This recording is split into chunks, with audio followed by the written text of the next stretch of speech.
Esta es una grabación que no debería existir. Mi nombre es... no importa.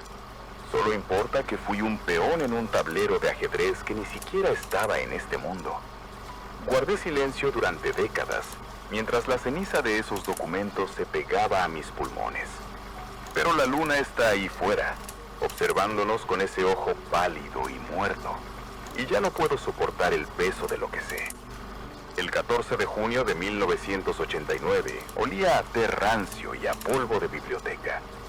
Recuerdo que estaba en mi estudio de la universidad, corrigiendo exámenes de psicología clínica, cuando el aire de la habitación pareció espesarse. No golpearon la puerta, simplemente la invalidaron.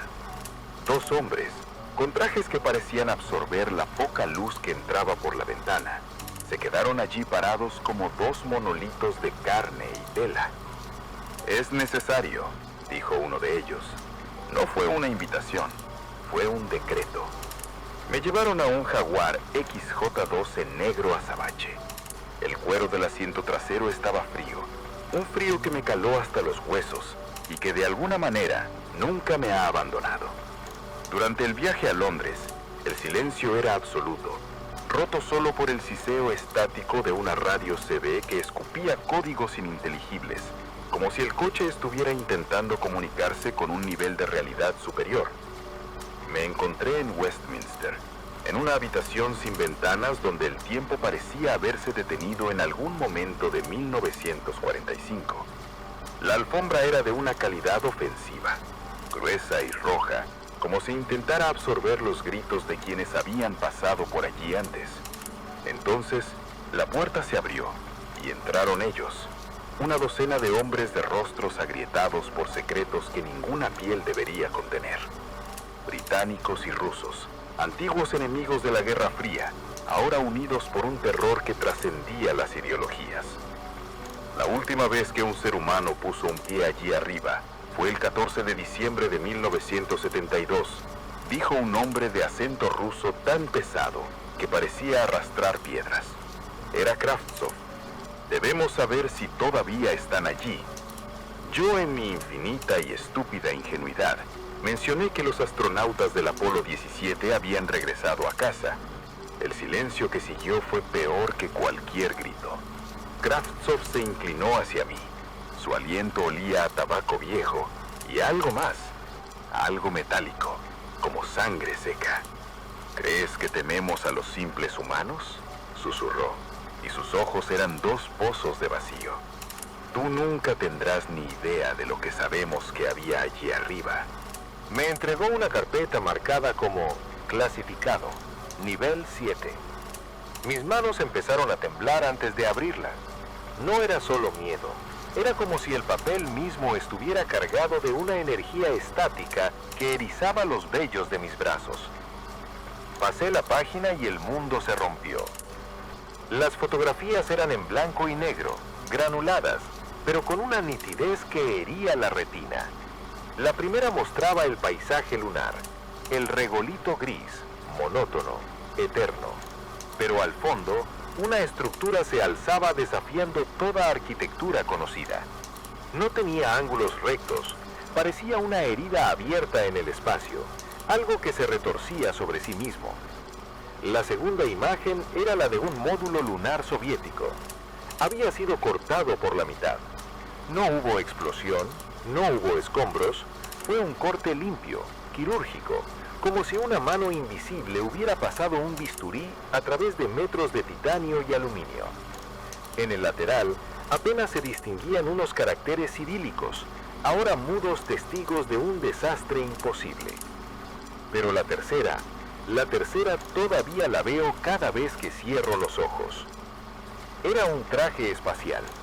Estaba tirado en el polvo lunar, pero no estaba vacío. Los restos de su ocupante estaban esparcidos alrededor de la visera rota, como si algo lo hubiera succionado hacia afuera con una fuerza brutal, arrancándolo de su propia piel y huesos. Era una masa de tejido congelado y cristalizado, una parodia de lo que alguna vez fue un hombre. Aterrizaje ruso, octubre de 1968, dijo Kravtsov con una voz desprovista de toda emoción. Los estadounidenses no fueron los primeros, solo fueron los primeros en ser advertidos. Un hombre del lado británico apagó un cigarrillo directamente sobre la madera de la mesa, dejando una marca negra que parecía un eclipse minúsculo. Kravtsov continuó su relato, explicando cómo el Apolo 17 encontró los restos decapitados de la misión rusa.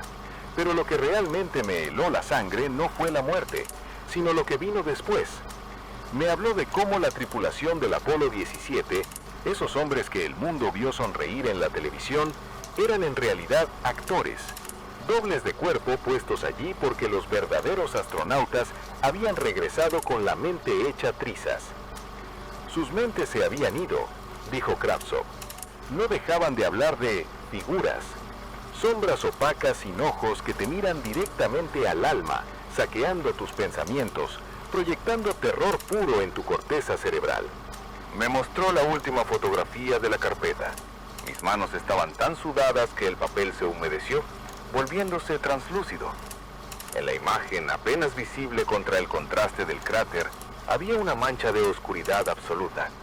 No era una sombra proyectada por la luz del sol, era un agujero en la realidad con extremidades alargadas. Una figura de 3 metros de altura que parecía estar vibrando en una frecuencia que la cámara no podía capturar del todo. «Usted es profesor de psicología», me dijo otro hombre. «Necesitamos saber si puede curar a la tripulación de nuestra próxima misión si regresan afectados». Sentí una risa histérica burbujeando en mi garganta. ¿Curar? ¿Cómo se cura a alguien que ha visto el reverso del universo? ¿Cómo se repara una psique que ha sido violada por entidades que no necesitan ojos para verte? Me negué. Me levanté y grité que era una locura, que la última tripulación apenas sobrevivió para ser alimentada con cuchara en un manicomio. Kravtsov no se inmutó.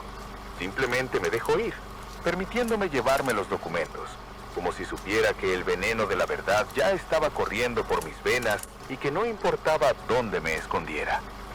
Esa noche, al regresar a la universidad, miré la luna por el telescopio. No era el satélite romántico de los poetas, era una calavera suspendida en el vacío, y por primera vez en mi vida, sentí que ella también me estaba mirando a mí. El silencio de la ciudad universitaria era diferente esa noche. Ya no era el silencio de la academia, sino el de una tumba que espera ser sellada. Aquí continúo con el relato de mi propia condenación. El tiempo se volvió una sustancia viscosa entre 1989 y finales de 1990. Guardé aquellos folios húmedos de sudor en una carpeta vieja bajo una pila de tesis sobre traumas infantiles, como si el peso del papel mundano pudiera contener la radiación de lo prohibido. Pero la verdad no se queda quieta. En enero de 1991, el teléfono sonó. No fue una llamada, fue un recordatorio de que mi alma ya no me pertenecía. Los mismos 2 matones de mirada inerte me recogieron. Esta vez no hubo jaguar. Era un vehículo militar, frío y con olor a grasa de fusil. Me llevaron de vuelta a Whitehall, pero no a la alfombra lujosa. Bajamos. El sótano olía a ozono y a miedo rancio. Kravtsov me esperaba frente a una tolva de metal que rugía con el hambre de un horno industrial. Su rostro parecía haber envejecido un siglo en pocos meses. «La misión fue un fracaso», dijo, y su voz sonó como cristales rotos. «¿Problemas de energía?», pregunté, esperando desesperadamente una respuesta técnica, algo que la física pudiera explicar. «No», respondió él, mirando fijamente la tapa de la tolva. «El equipo funcionó perfectamente. Vimos lo que les pasó en el video enlace. Fue instantáneo. Las figuras no solo seguían allí, los estaban esperando. Aterrizaron a las 03:45 AM del día de Navidad. A las 03:47 AM, la tripulación ya no tenía cabeza». Sentí una náusea física. 3 hombres, un británico y 2 rusos, lanzados al vacío solo para ser servidos en bandeja de plata a algo que no podemos comprender. Kravtsov me explicó que la luna no es un territorio, es una advertencia. Nos han dicho fuera 2 veces. No habrá una tercera. Kravtsov extendió su mano, exigiendo los documentos que yo apretaba contra mi pecho como si fueran un talismán. ¿Copias?, preguntó con una sospecha que me hizo temblar. Negué con la cabeza, una mentira que me acompañará hasta el día en que esas figuras vengan a por mí. Vi cómo arrojaba la carpeta a las fauces del horno. El brillo anaranjado iluminó la habitación. Y por un segundo, antes de volverse ceniza negra, juré ver en el papel la imagen de esa sombra de 10 pies de altura moviéndose, como si el fuego le diera vida en lugar de quitársela. Esa fue la última huella, sentenció Kravtsov. Oficialmente, esa misión nunca tuvo lugar. Me dejó allí, en el sótano, con una última amenaza disfrazada de despedida.